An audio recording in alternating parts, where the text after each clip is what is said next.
সম্মানিত হাজিরিন, ইসলামের প্রত্যেকটা কাজেই শিক্ষণীয় এবং আমল করা জরুরি, কথা ঠিক কিনা? এখানে যারা আমরা আছি বলুন তো, আমাদের সৃষ্টিকর্তাকে, আবার জোরে বলুন, আমাদের সৃষ্টিকর্তাকে, আমাদের হায়াতের মালিককে, মৌতের মালিককে, যে জমিনে বসে আপনি আমি কথা বলছি এবং শুনছি, এই জমিনের মূল মালিককে। আপনাদের বিশ্বাস হয়?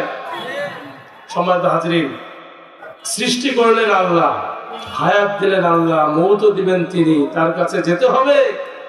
তাহলে এই দুনিয়ায় আল্লাহর হুকুম ছাড়া আর কারো আইন মানা যাবে না, মানতে হবে কার?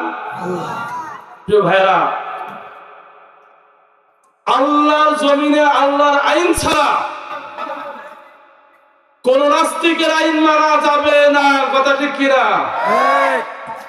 এই বাংলার ভূখণ্ডে টেকনাফ থেকে তেতুলিয়া, রূপসা থেকে পাথুরিয়া পর্যন্ত বাংলার ভূখণ্ডে কোন নাস্তিকের হুকুম আর কখনো মানা যাবে না, কথা ঠিক কিনা?